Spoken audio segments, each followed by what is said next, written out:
은혜하는 교회에서 한국 화성시 동탄시에 있는 시온감리교회죠. 여기가 시온교회죠. 이 하근수 목사님이라는 지금 감독이에요. 감리교 감독님이신데 그 목사님을 초청해서 부흥회를 가졌어요.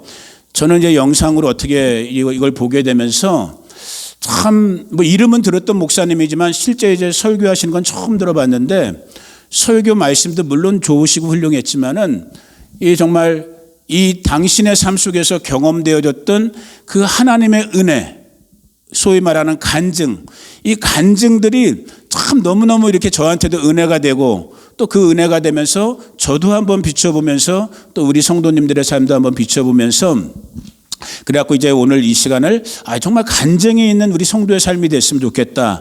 저의 삶이 좋겠다라는 그런 생각을 하면서 원래 이제 우리가 요한계시록을 지금 나가야 될지 말아야 될지 저도 지금 막 기도하고 있는 중인데 지금도 답이 안 나오고 있어요. 그래서 오늘은 아무튼 이 간증이 있는 성도의 삶이라는 그런 주제의 말씀으로 잠깐 나눠보기를 원해요. 기회가 되시는 분들은 한번 지난주에 은혜교회에서 했던 거고 또 영상들이 다 많이 올라가 있으니까 한번 들어보셔요. 제가 이분에게 들었던 그 간증들을 다 나눌 수는 없지만 그냥 기억나는 한 가지, 오늘 간증이 주제이기 때문에 참 불우한 환경에서 자라셨더라고요. 얘기를 들어보니까, 간증을 들어보니까 아주 가난한 집에 형제들 많이 있고 시골 안면도 또 섬 출신이에요. 얼마나 가난했으면은 아버지 또 일찍 돌아가시고 동네 사람들이 불쌍해갖고 조그만한 푸죽간, 정육점이죠. 오늘날로 말하면 이 정육점을 오히려 동네 사람들이 열어준, 그래갖고 어린 나이부터 공부도 제대로 못하시고 정육점에서 일을 하시면서 동생들 돌보고 가사를 돌보는 그런 식으로 살고 있었던 젊은 시절 때 이 시골 정말 배우지도 제대로 못한 이 시골 청년이 어느 날 시외버스를 타게 됐대. 이 안면도에서 옆에 있는 큰 도시가 대천, 그 해수욕장으로 유명한 대천까지 가는 시외버스를 타게 됐는데 마침 그 시외버스 자기 옆자리가 비어 있었는데 자기는 이제 배고파갖고 휴게소에서 이제 빵이랑 과자 같은 거 좀 샀고, 근데 그 옆에 너무너무 이뻐 보이는 어떤 요조숙녀 같은 아가씨가, 젊은 처녀가 딱 앉더래요. 근데 이제 너무 이분은 습기도 없고 용기도 없고 그래갖고 말도 못 걸고 그냥 그러고만 그냥 끙끙거리고만 있다가 그냥 내리기 직전에 그냥 이 빵 한 쪽이라도 나눠 먹으라는 옛날 생전에 아버지 유언이 있어갖고 그냥 냅다 그냥 이거 드세요 하고 그리고 헤어진 거야. 시외버스에서. 그리고 또 몇 년 있다가 갑자기 다른 서울로 오는 또 시외버스를 탔는데 또 희한하게 자기 옆자리에 어떤 여자가 딱 타더래. 근데 어디서 본 것 같더래. 보니까 옛날 몇 년 전에 그 시외버스에서 만났던 그 아가씨인 거야. 근데 그분이 어떤 분이었냐면 그 대천인가 어디 그 근처에 있는 데서 초등학교 선생님이었던, 이 목사님은 지금 가난한 형편 때문에 학교도 진학 못하고 정육점에서 맨날 피 보는 정말 이거 뭐라 그래, 이거 요즘 칼잡이 역할하고 있는데 이거 도축하고 있는데 옆에 아리따운 아가씨는 학교 선생님이신, 자기가 쳐다볼래야 쳐다볼 수 없는 그런 정말로 너무너무 이뻐 보이는 그런 자매 같았는데, 여튼 뭐 내가 남의 연애 스토리까지 내가 해줄 건 없지만 그런데 어떻게 됐을까? 누가 됐을까? 이분이 사모님이 되신 거예요. 이분이 가족의 반대까지 다 물리치고, 이 집은 그래도 선생님도 하고 있고 나름대로 뼈다구도 있는 집안인 것 같고, 이분은 정말 아무것도 없는 집이었고, 나는 많은 간증을 들었는데 그 간증이 제일 내 마음에 남더라고. 그 연애 이야기, 결혼하게 된 참 우리 조은이도, 여기 타미도 있구나. 타미도 정말 하나님께서 눈 콩깍지를 열어놓은 그런 정말 택정하신 배우자들을 만나게 되기를 주의 이름으로 축복합니다. 아니 진짜 이 사모님, 이 목사님이 대시하지 않았어요. 이 사모님이 그 뒤부터 언젠가부터 이 안면도 섬까지 이 도축장으로 매주 토요일마다 놀러 오시더래. 이 기적이잖아. 이 부족한 게 하나도 없는 그 당시 선생님인데 얼마나 혼처도 많았겠어요. 하나님이 하시니까 학벌도 안 맞죠. 가문의 어떤 배경도 안 맞죠. 그런데 오더라는 거야. 부모님이 반대하는데도 이 사람은 나 살릴 수 있는 사람이라고 오히려 이 사모님이 부모님들을 설득해갖고. 근데 진짜 하나님 잘 믿는 주회종, 그것도 그냥 여느 보통 평범한 주회종도 아닌 감리교회에서 감독이면 정말 뭐 위치가 다는 아니지만 대단한 위치거든요. 또 동탄 신도시에서 목회도 너무 크게 잘하시고 평판도 좋으시고, 이분의 좌우명이 뭐냐면 여기 지금 나와 있네. 요번 부흥회 때 주제 중에 하나였던 거예요. 0점 인생. 자기가 빵점이었다라는 거야. 그런데 누구 만나니까? 예수님 만나니까 명품이 시행됐다는 그 간증을 하시면서 이분의 인생의 캐치프레이즈, 책의 제목이기도 한데 당신이 쓰신 책에 종훈이랑 타미자면 잘 들으세요. 따라해봐봐. 인사만 잘해도 밥은 먹고 산다. 이분의 인생 주제어예요. 인사만 잘해도 밥은 잘 새겨드릴 수 있기를 바라요. 두 분은 물론 인사 잘하고 있지만 안호준 목사님한테 인사만 잘해도 밥은 먹고 산대. 근데 저도 이건 처음 들었던 말이지만 맞더라고요. 저도 이 정도 인생을 살면서 경험하는 게 인사만 잘해도 먹고 살아. 이거 정말 계획이 없던 얘기는, 뭐 우리 가족들만 모였으니까 뭐 오늘 설교라는 게 좀 웃긴데 그냥 정말 우리끼리 그냥 편안한 나눔. 오늘 간증이니까 또 주제가 지금 반서의 기쁨이가 한국에 가 있잖아요. 군대 가는 것 때문에 또 반석이 밥 해주는 거랑 외할머니 돌봐주는 것 때문에 이제 기쁨이까지도 지난주에 나갔잖아요. 얘네들이 지금 이제 구정설 같은 거 맞이해서, 우리는 친척이 별로 없는 집이기 때문에 제 주변에 그냥 동역자였던, 옛날부터 한 20, 30년 전부터 지금까지 교제하고 있는 뭐 목사님들이나 이런 그런 분들 집을 얘네들이 구정설도 됐고 또 부산 같은데 대구 같은데 구경도 하고 싶다고 요 두 오누이가 이렇게 한 바퀴 돈 거예요. 한국 날씨도 춥고 그런데도. 그런데 물론 이제 애들이니까 그러겠지만은 가는 이보경 권사님도 그렇고, 여기 우리 이보경 권사님 기억하시죠? 지금 대구에 계시거든. 응? 그래갖고 부산 대구 찍고 이렇게 온 거야 애들이. 애들 주머니가 그냥 두툼해졌어. 왜 그러겠어요?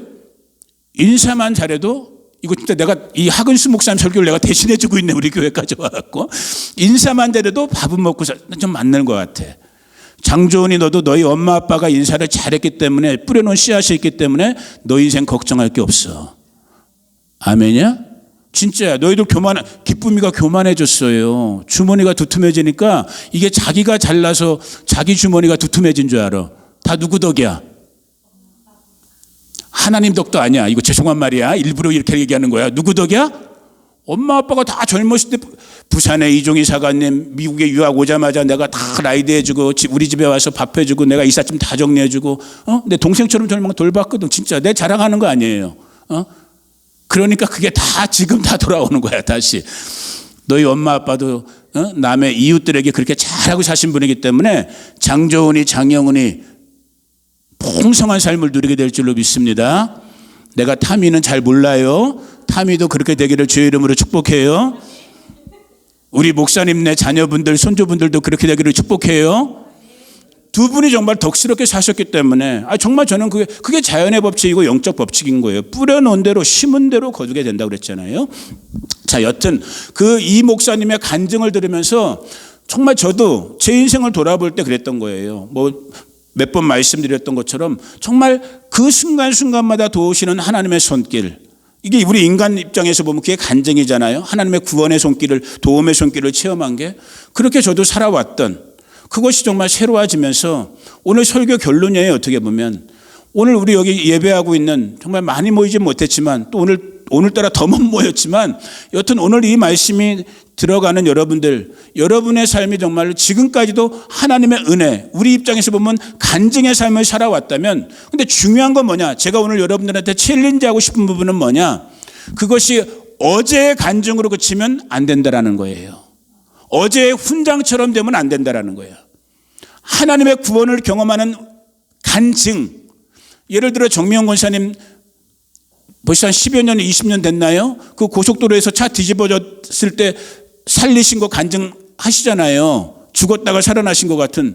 물론 그건 큰 정말 죽음에서 생가사를 왔다 갔다 했던 일이니까 더더욱 매일 매 순간이 새로우니까 그 간증을 하시겠지만, 그러나 그거는 벌써 15년, 20년 전의 일이란 말이야. 오늘 이 순간에 하나님께서 정미영 권사님을 만나주시는, 정미영 권사님이 하나님을 만나는, 그래서 구원의 역사를 경험하는 그 간증이 오늘 저와 여러분들 가운데 있기를 주님의 이름으로 축복해요. 그리고 더 나아가서 저와 여러분들이 이렇게 하나님의 돕는, 하나님의 구원의 손길을 경험하게 되는, 경험시켜 주시는 정말 엄밀하게 말했을 때 하나님이 저와 여러분들에게 간증을 허락해 주시는 그 본질적인 이유, 그 이유를 오늘 하나님의 말씀 함께 읽었던 마가복음 5장의 말씀을 한번 잠깐 살펴본 다음에 이 말씀에 비추어서 왜 오늘 저와 여러분들에게 하나님께서 이 간증의 역사, 구원의 역사를 경험케 하시는지 오늘 우리가 한번 적용해 보기를 원합니다. 자, 5장 1절부터 보면은 예수님께서 바다 건너편, 이게 바다라고 나와 있지만 실제 갈릴리 호수인 거예요. 그런데 유대 사람들은 좁은 땅덩어리에 비해서 갈릴리나 사해 호수가 내륙에 있으니까 호수거든요, 원래. 그런데 바다라고 표현을 해요. 넓은 호수이기 때문에. 그 가버나움 쪽에 있었던 예수님이 그 건너편 갈릴리 호수의 반대편 쪽에 되는 요단 동쪽을 말하는 거예요. 그 거라사인의 지방에 도착한 거예요. 그 거라사라는 표현은 다른 마태복음을 보면은 다른 이름, 똑같은 지역인데 가다라라는 지방으로 돼 있어요. 이런 건 그냥 성경 상식으로 여러분들이 알고 계시면 돼요. 그래서 상대적으로 유대인들에 비해서는 이방인들 혹은 혼혈 민족들이 많이 살던 동네였어요. 그러니까 유대인들이 별로 안 좋아하는 그런 동네, 거기가 여기 지금 나와 있는 거라사인이라는 동네예요. 2절 말씀, 배에서 나오심에 그 거라사 지방에 도착해서 이제 배에서 내리시는데 내리자마자 만난 사람이 누구냐면 하필이면 더러운 귀신 들린 사람이었다라는 거예요. 그 만난 장소도 어디라고 돼 있어요? 무덤이라고 돼 있어요. 이것도 마태복음 동일 같은 병행 구절을 살펴보면 여긴 지금 단수 한 명으로 되어 있지만 마태복음 같은 데는 그 귀신 들린 사람 둘을 만났다고 되어 있어요. 이거는 아마 강조하는 이 마가나 마태의 관점 때문에 그렇게 기록된 것 같고, 중요한 건 어디서 만났다? 무덤에서 만났다라는 거예요. 무덤은 어느 곳이에요? 이건 원래 제 오늘 원고에는 없던 말이지만 갑자기 이렇게 말하고 싶네. 이런 곳인 거예요. 우리 바스토우 같은 곳이에요. 어떻게 보면 사람들이 싫어하는 곳이에요. 절망하는 곳이고 살기 싫다고 손 내젓는 곳이고 사람이 살 수 없는, 생명보다는 죽음이 있는 곳이고 빛보다는 어둠이 지배하는 곳, 그 무덤. 그 무덤에서 그것도 더러운 귀신까지 들린 그 사람을 만나게 돼요. 이 더러운 귀신 들린 사람은 그 상태가 얼마나 심했는가를 성경에 보니까 아무도 이 더러운 영에 이 귀신 들린 사람을 제어할 수가 없는, 쇠사슬에 묶어놔도 그 쇠사슬을 풀 정도로. 오늘 여러분들도 다 이렇게 나름대로 순복음교회, 또 우리 목사님도 목회를 오래 하셨으니까 참 희한하죠. 성령 충만해도 우리가 이 자연적인 내 인간 이상의 힘이 나오는 것처럼 반대로 더러운 귀신에 쌓여도 우리 물리적인 육신의 힘을 능가하는 초월적인 초자연적인 힘이 나오는 거예요. 일반 상식적으로는 보통 평범한 사람이 쇠사슬을 끊을 수 없거든요. 그런데 악령에 사로잡히니까 이 쇠사슬조차도 끊어버리는 거예요. 그렇게 사람들이 제어할 수 없는 이 무덤에 살고 있는 사람. 그리고 그가 하는 일은 뭐냐면은 5절에 보니까 밤낮 무덤 사이에서 산에서나 늘 소리 지르며, 이 귀신 들린 사람들의 한 가지 특징이, 오늘 뭐 이게 주제가 아니니까 그냥 잠깐만 언급하고 나가지만 비명 지르는 거예요. 소리 지르는 거예요. 그 소리가 우아한 소리, 듣기 우리 귀에 이렇게 청아하게 들리는 소리가 아니라 이 사람의 심령을 찢는 것 같은, 이 축사 같은 사역을 하다 보면, 딜리버런스 사역을 하다 보면 저희가 경험하는 부분들이에요. 이 귀신 들린 자의 전형적인 모습을 보여주고 있는, 늘 소리 지르고 심지어는 자기 몸을 돌칼로 상해하고 있는, 피를 보고 있는, 얼마나 우리가 상상만 해봐도 지금 처참한 광경을 볼 수 있잖아요. 그런데 이 사람이, 예수님이 딱 자기 앞에 오는 걸 보고 6절에 보니까 멀리서 예수를 보고 달려와 절하며, 예수님을 본 거예요. 구원자이신 하나님의 아들이신 예수님을 본 거예요. 귀신도 하나님을 알고 두려워 떤다 그러잖아요. 여기 이게 다시 한번 나온 거예요. 그러면서 자기 뭐 신앙 고백이라고까지 뭐하지만 아무튼 자기의 처지와 형편을 우리 주님 앞에 고백하게 되는, 그게 7절의 말씀이에요. 큰 소리로 부르짖어 이르되 지극히 높으신 하나님의 아들 예수여, 나와 당신이 무슨 상관이 있나이까? 원하건대 하나님 앞에 맹세하고 나를 괴롭히지 마옵소서. 갑자기 왜 귀신 들렸던 이 거라사 광인이 이런 말을 하게 되느냐? 8절에 이어서 설명해 주는 거예요. 이미 예수님께서 그에게 이르시기를, 그러니까 이 귀신 들린 사람이 들렸는지 못 들었는지 모르지만, 주변 사람들이 들었는지 못 들었는지 모르지만, 이미 예수님은 이 거라사 광인에게 다가가는 그 순간에 예수님은 말씀으로 선포했던 거예요. 더러운 귀신아, 그 사람에게서 나오라 하셨습니다. 예수님이 이미 오늘 우리식으로 말하면 축사 기도를 했던 거예요. 그리고 그 축사 기도의 반응 속에서 이 거라사 광인이 7절에 보니까 뭐라고 그랬어요? 하나님 앞에 맹세하고 나를 괴롭게 마옵소서. 이건 신앙 고백까지는 아니에요. 다만 영과 영의 어떠한 접촉이고 영과 영의 대결이라고 보면 되는 거예요. 그러니까 예수님이 9절에 축사 사역, 오늘날도 그렇지만 귀신 쫓아내는 사역을 할 때 100%는 아니지만 80% 90% 이 축사 사역을 경험하다 보면은 반드시 그 귀신의 이름을 묻는 경우들이 있어요. 이게 교본이 되는 거예요. 오늘 본문이 그 교본이 되는 부분인데 9절에 보니까 이렇게 물으시는 거예요. 물으시되 너 이름이 무엇이냐? 이 사람에게 묻는 게 아니에요. 이 사람을 지금 소유하고 있는 그 더러운 영, 더러운 귀신에게 묻는 거예요. 네 이름이 무엇이냐 하니까 뭐라고 돼 있어요? 내 이름은 군대입니다 라고 하는 거예요. 여기 나온 군대라는 말이 원어 성경에 보면 레지온이라고, 로마의 군단, 로마 그 당시 때의 로마 군단은 약 6천 명 정도로 구성되어 있었거든요. 그러니까 한번 생각해 보세요. 6천 명, 그러니까 6천 명 정도의 그런 셀 수 없을 정도의 그런 더러운 귀신, 완전히 정말로 귀신에게 짓눌려 살고 있는 그 모습. 그래서 심지어 지금 자기를 소유하고 있는 그 더러운 귀신의 이름을 군대입니다라고까지 얘기하면서 9절에 이어지는 설명을 보니까 내 이름은 군대니 우리가 많은, 그 귀신들이 정말 한 존재가 아닌 많은 수많은 귀신들이 이 남자를 지금 지배하고 있는 상황이었고 굉장히 절망적인 상황이죠. 거기서 10절, 오늘 이 부분이 이제 축사의 많은 부분이 나오는데 오늘 주제는 축사가 아니기 때문에 그냥 간단 넘어가는 거예요. 10절에 보니까 자기를 그 지방에서 내보내지 마시기를. 귀신들도 여기서 우리가 응용할 수 있는 깨닫게 되는 결론은 뭐예요? 귀신들도 영이지만 반드시 뭐가 필요한 거예요? 집이 필요한 거예요.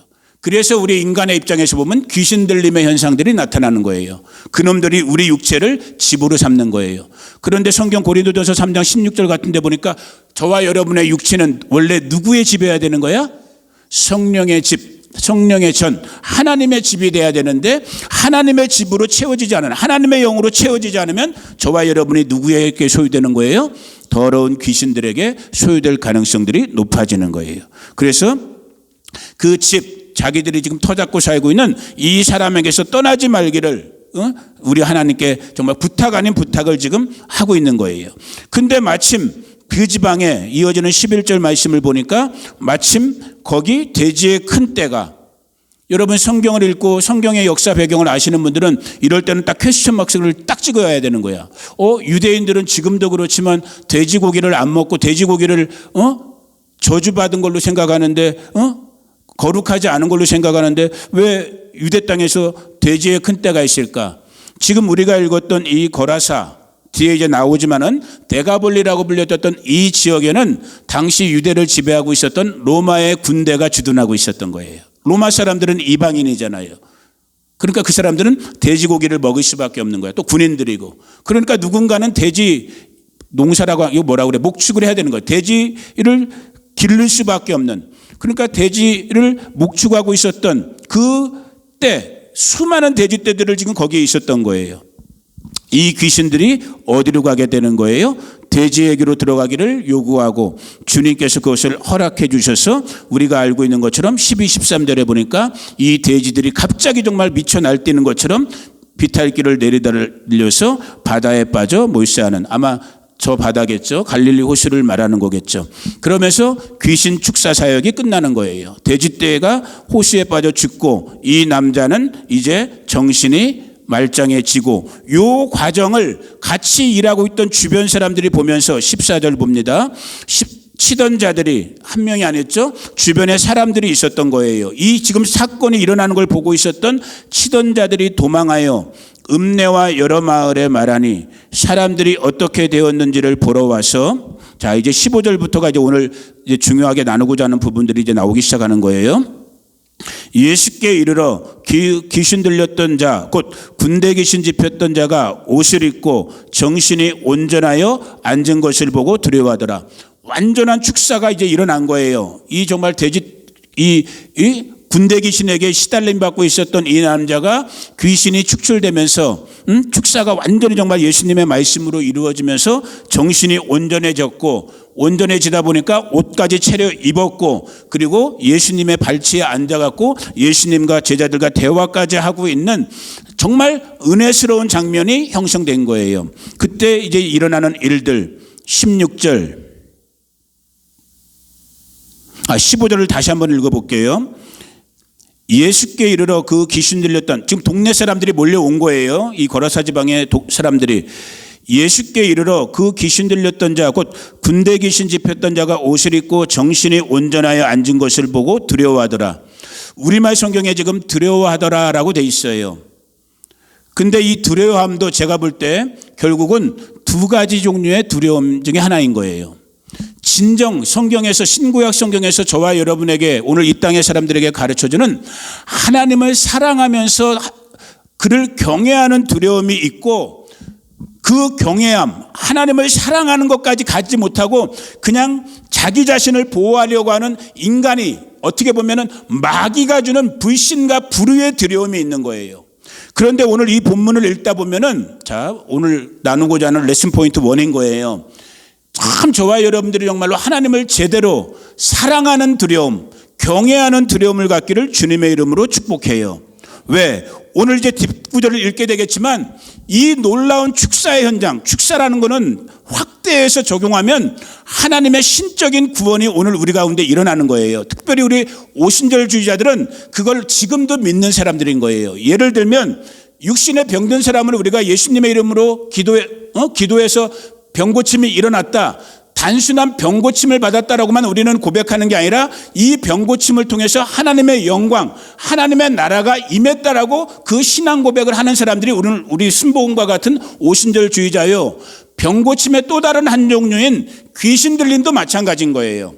오늘 이 부분과 같이 우리가 예수의 이름으로 축사가 일어나서 이 사람이 온전해졌다, 귀신 들림에서 해방되었다 하면 그것은 단지 귀신 들림에서 해방된 정도가 아니라, 지금 이 사람 가운데, 심령 가운데, 육체 가운데, 삶 가운데 누구의 나라가, 하나님의 나라, 하나님의 영광이 임했다라는 것을 신학적으로까지 가르치는 데가 우리 순복음교회와 같은 그런 교회인 거예요. 그리고 제가 볼 때 그게 맞아요. 그러니까 지금 이건 어떤 장면이냐면 굉장히 영광스러운 장면이 펼쳐진 거란 말이에요. 왜? 자기들도 알고 있어. 자기들이 직접 쇠고랑에 채웠던 사람이야. 더러운 귀신 들려서 옷도 벌거벗고 돼지떼 옆에서 정말 막 뒹굴던 사람이야. 자기 몸에다 칼부림하고 정말 비참하고 처참했던 한 인간이 딱 와서 지금 보니까 소문을 듣고 예수님을 만났다, 예수께서 축사를 일으키셨다는 그 소문을 듣고 와서 보니까 이 사람이 180도가 변해서 완전한 모습으로 옷도 입고 하나님의 말씀도 듣고 있고 정말 놀랍고 영광스러운 장면인 거예요.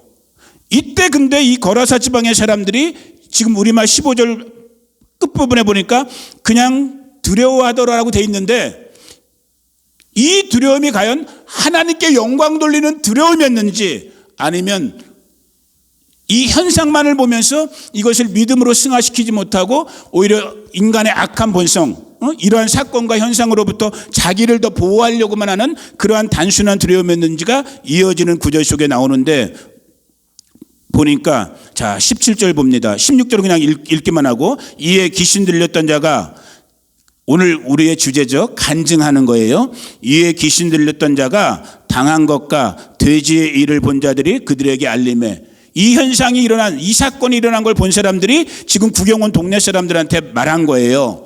어떻게 됐다라는 걸 간증을 한 거예요, 쉽게 말하면. 그런데 17절, 그냥 우리는 읽고 지나가는 구절이지만 보세요. 그들이 누구 계세요, 조은아? 이 구경 온 지금 동네 사람들이란 말이에요. 많은 사람들이란 말이야. 그들이 예수께 그 지방에서 어떻게 해주시기를, 떠나시기를 구했다라는 거예요. 지금 하나님의 나라가 이 이방의 땅, 거라사 땅에 임했었는데 지금 이들의 반응은 어떤 반응인 거예요? 이걸 인정하지 못하고 받아먹질 못하는 거예요. 이 현상만을 보고 그냥 놀래 자빠지고, 아마 어떤 사람들은 자기들의 먹고 사는 것이 돼지 기르는 거에 있었는데 그 재산이 지금 손실된, 아마 그런 생각 때문에 더 열불나서 그랬는지 모르지만, 하나님의 나라가 임했는 한 죽어있던 영혼, 귀신 들렸던 영혼이 온전히 고침받은 그 영광스러운 일이 일어났는데, 그들의 반응은 뭐였다고요? 당신 나가라라는 거예요. 당신 떠나가라는 거예요. 당신 필요 없다라는 거예요. 이렇게 어리석은 것이 오늘 이 땅을 살고 있는 저와 여러분, 우리 인생들의 모습일 수 있는 거예요. 정말로 오늘 하나님을 영화롭게 하는, 하나님을 경외하는 두려움, 하나님을 사랑하는 두려움 가운데 거하는 저와 여러분 되기를 예수님의 이름으로 축복해요. 이게 동네 사람들의 반응이었다면, 오늘 이 본문의 주인공이 되는 그 귀신 들렸던 사람, 18절, 예수께서, 예수님이 그래서 떠나려고 하는 거예요. 떠나라고 하니까, 동네 사람들이, 원주민들이 떠나라고 하니까 예수님이 이제 다시 배에 오르는 거예요. 떠나려고. 배에 오르실 때 그 귀신 들렸던 사람이, 이 사람이 정말 은혜 있는 사람인 거예요. 이 사람은 자기가 직접 체험했잖아. 내 귀신 들림을 고쳐준 사람이 내 앞에 있는 메시아로 오신 예수라는 이 사람이구나라는 걸 지금 경험했거든요. 그러니까 그가 간구하는 거예요. 내가 당신과를 따라가기를, 당신과 함께 있기를 간구하였으나, 간절하게 기도했다고, 간절하게 요청했다라는 거예요. 이게 은혜 받은, 이게 간증이 있는 성도의 기본적인 태도인 거예요. 오늘 저와 여러분 정말 하나님 앞에 정말 간절할 수 있는 그런 정말 겸손한 영이, 체험이 있는 신앙이 다시 한번 우리들 가운데 일어나기를 주님의 이름으로 축복해요. 우리가 사복음서를 읽다 보면 이렇게 예수님이 사람을 부르는 경우가 있고, 사람에게 다시 만났던 사람을 돌려보내는 경우가 있는데, 오늘 본문의 말씀 속에서 예수님은 이 사람의 간구를 들어주질 않아요. 어떻게 보면 좀 야박한 것처럼, 19절을 읽어드립니다. 제가 허락하지 아니하시고, 같이 소리내서 읽을게요. 이 부분이 중요한 거예요. 오늘 제가 진짜 나누고자 하는 부분이 19절 20절인데 19절 우리 소리내서 읽어봅니다. 시작. 허락하지 아니하시고 그에게 이르시되 어디로 가라? 집으로 돌아가라는 거예요. 네 살던 네 삶의 터전으로 돌아가라는 거예요. 돌아가서 뭐 하느냐? 주께서, 주님이 당신 스스로를 주님이라고 한 경우도 드물어요. 그런데 여기서는 그렇게 말씀하시는 거예요.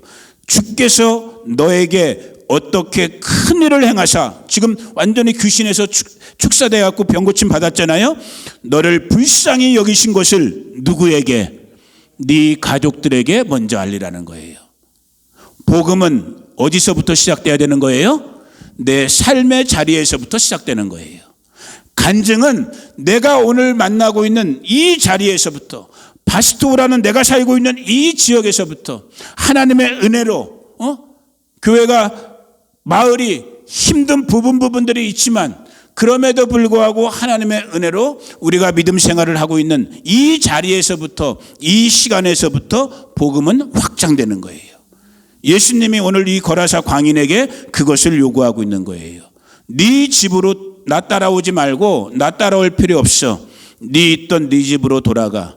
그리고 돌아가서 가만히 있지 말고 뭐 하라고요? 네가 경험한 그 큰일, 오늘 우리가 표현하고 있는 대로 한다면 네가 이 간증을 간증하도록 해. 간증 집회를 열도록 해.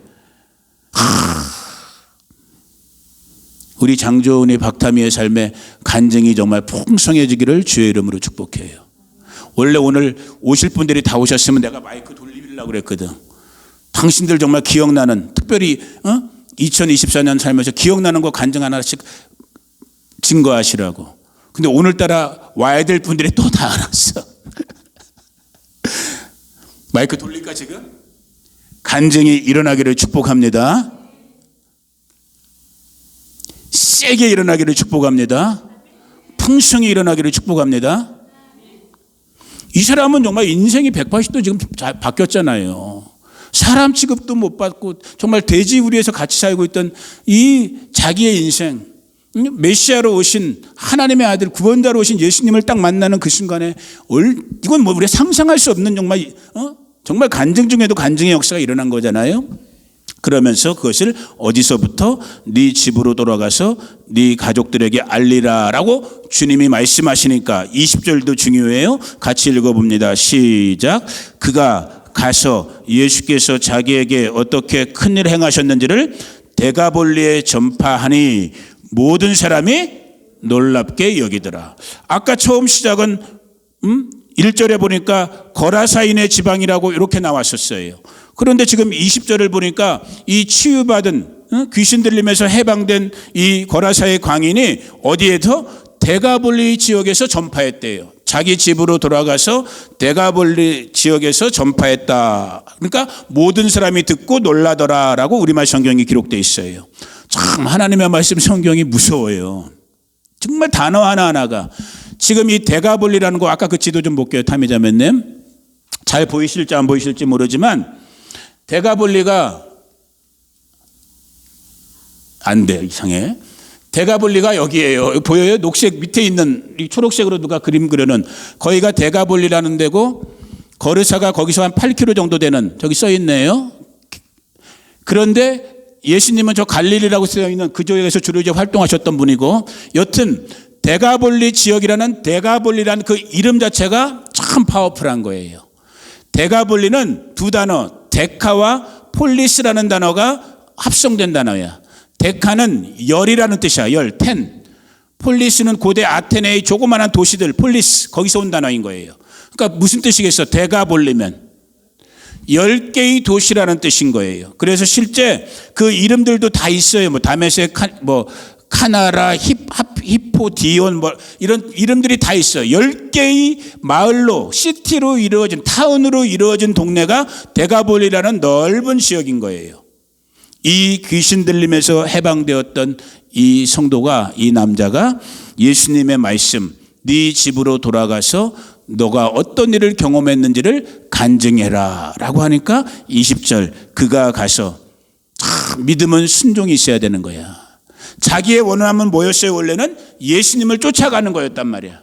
그런데 주님 대신 예수님이 너 나 따라오지 말고 네 집으로 돌아가서 네가 어떤 일을 경험했는지를 간증해 라고 하니까 이 사람이 자기 생각 내려놓고 예수님의 말씀대로 20절 딱 그렇게 돼 있잖아요. 그가 가서 따라해 봅니다. 믿음은 순종이다.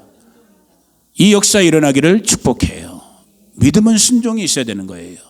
누구의 말씀에? 주님의 말씀에. 그래갖고 그가 그 말씀 그대로 어디에? 열타운이라는 이름을 갖고 있는 데가볼리 열 지역을 중심으로 그 지역 사방팔방을 이 사람이 간증 집회를 열었던 거야. 저는 이 말씀 읽으면서 지난 한 주간 또 그러니까 지지난주부터였죠. 저 아까 처음에 봤던 하근수 감독님 당신의 삶과 사역에 일어났던 그 간증 얘기, 기도 응답의 얘기들을 들으면서 저도 물론 지금 이 순간까지 어떻게 보면 매일 순간이 정말 하나님의 은혜 가운데 정말 크고 작은 간증 가운데 살고 있는 저희가 여러분 오늘 같은 경우가 더 정말 극명한 경우지만 뭐 간증이란 건 현실적인 얘기를 할 수밖에 없는 거니까 어떻게 먹고 살겠어요 실제 어떻게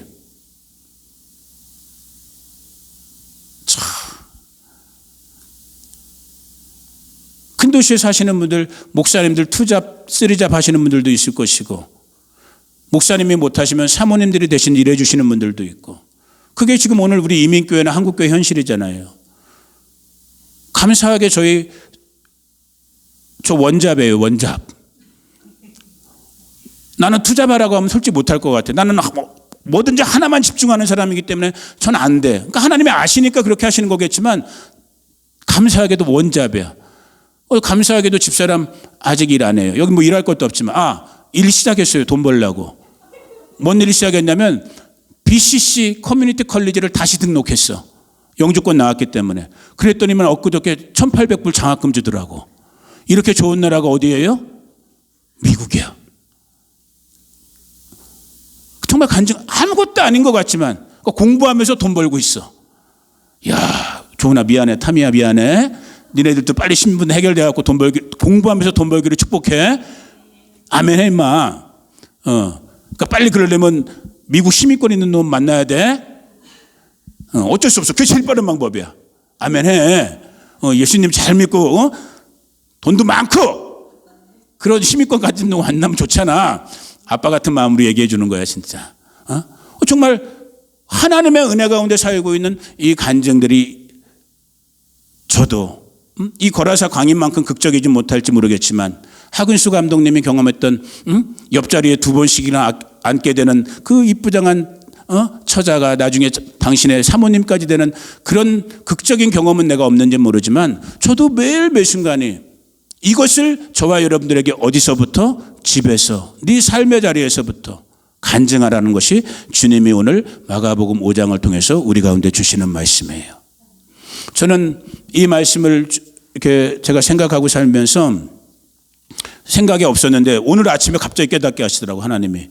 이제 우리가 지금 학기 말이에요. 이제 목요일 날 이제 종강 마지막 수업을 그래서 여기서 이제 저도 얼굴 한번 보려고 우리 학생들이랑 여기서 수업을 하게 되는데 제가 우리 학생들에게 요구했던 숙제가 있어요. 제가 가르치는 과목이 오순절 성령신학이란 말이야. 성령님이 우리 가운데 지금 어떤 분인가에 대한 걸 하고 있는. 그래서 제가 숙제로 좀 특이한 숙제를 냈어.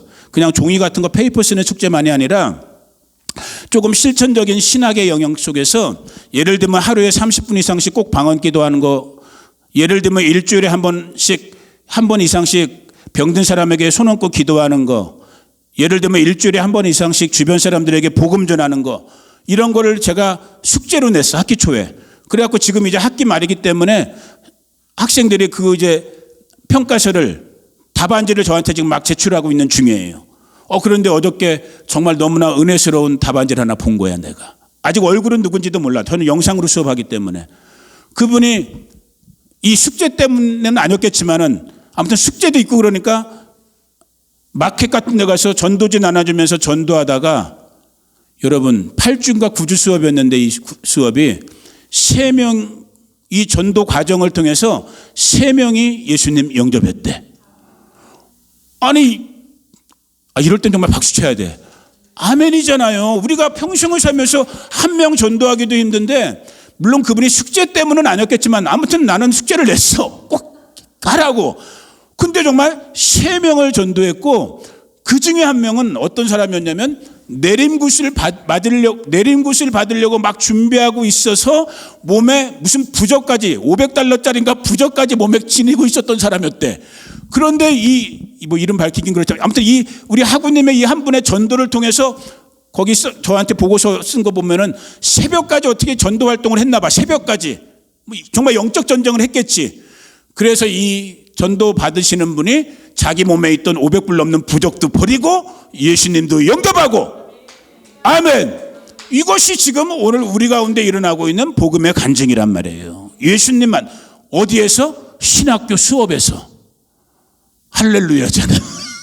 저는 학생들에게 지식만 전해드리는 그거 원치 않거든 정말. 정말 우리가 만났고 장조은이가 만났고 우리 학우님들이 만나고 있고 오늘 마가복음 5장에서 우리가 만났던 이 거라사의 미친 광인 같은 사람이 만났던 예수 그리스도. 아멘. 복음 대신 예수 그리스도 만남으로 구원 역사가 일어나고 치유 역사가 일어나고 귀신 들림에서 해방되어지는 축사 역사가 일어나고 시집 안 가던 것들이 시집 가고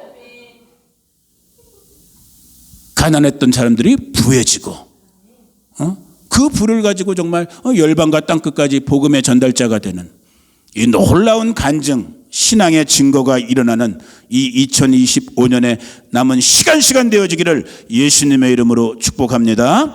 제가 잠깐 기도하겠습니다. 고마우신 아버지 하나님 감사합니다. 오늘 이 아침 이렇게 함께 예배할 수 있게 해주시고 특별히 지금도 우리의 삶 속에서 만나주시는 그 하나님